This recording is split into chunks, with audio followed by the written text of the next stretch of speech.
मैं रमन कुमार राणा मां शारदे coaching centre की ओर से आज बिहार बोर्ड क्लास 12 इंटर वालों के हिंदी के लिए मैं कुछ ऐसे चैप्टर्स हैं, कुछ ऐसे पाठ हैं, क्या उस वह पाठ ये पूछा जाता है बिहार बोर्ड के एग्जाम में, क्या यह कहानी है, निबंध है या आत्मकथा है। तो इसमें अक्सर बच्चे जो है वो सस्पिशन में पड़ जाते हैं, इसलिए मैंने इस पर एक ट्रिक के माध्यम से बच्चों को समझाने का प्रयास किया है, जिसमें ये बातचीत, उसने कहा था, संपूर्ण क्रांति इत्यादि, ये जो चैप्टर्स हैं इसमें से ये है क्या क्या। तो मैंने दो तरह का ट्रिक्स लिखा है।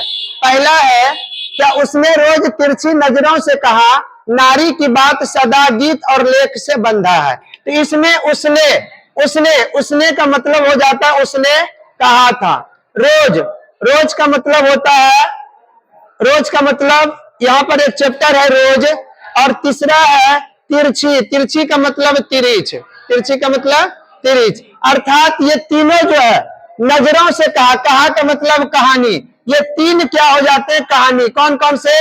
उसने कहा था, रोज और तिरछ, ये तीनों क्या है? कहानी है।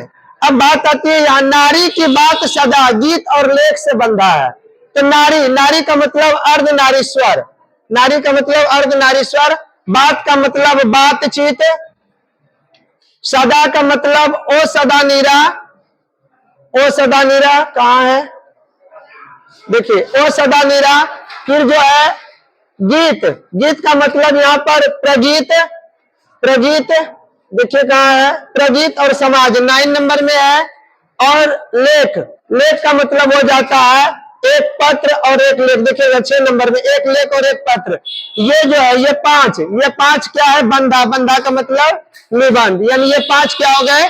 निबंध। तो ये याद रखेंगे, उसने रोज तिरछी नजरों से कहा, नारी की बात सदा गीत और लेख से बंधा है। नेक्स्ट आता है, सिपाही की माँ एकांत में हंसते हुए डायरी पढ़ती है, झूठा आत्मचिंतन करते हुए शिक्षा पर संभाषण और क्रांति पर भाषण देती है। तो इसमें सिपाही की माँ जो है ये क्या है? देखिए सिपाही की माँ 8 नंबर में, यह एकांत का मतलब समझना, एकांत का मतलब एकांकी। हंसते हुए मेरा अकेलापन, देखिए हंसते हुए मेरा अकेलापन, यहाँ डायरी लिखे, यानी ये क्या है? डायरी है। फिर है झूठा का मतलब झूठा, याद रखिएगा। और झूठा क्या होता है? जूठन एक तरह से आत्म का मतलब आत्मकथा है। ये चिंतन करते हुए, ये साइलेंट रहेगा, ये हम लोगों ने ट्रिक के लिए से किया है। शिक्षा देखिए यहाँ पर एक चैप्टर है शिक्षा, ये क्या है? संभाषण है। जबकि क्रांति पर भाषण देते, क्रांति क्या है? एक भाषण है। देखिए क्रांति का मतलब यहाँ पर संपूर्ण क्रांति, ये संपूर्ण क्रांति जो किसने दिया था? संपूर्ण क्रांति में भाषण किसने दिया था?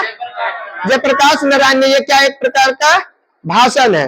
तो ये आसान ट्रिक्स है, इसको आप याद कर लीजिए, इससे पता चल जाएगा कौन सा पाठ किसमें आता है। धन्यवाद।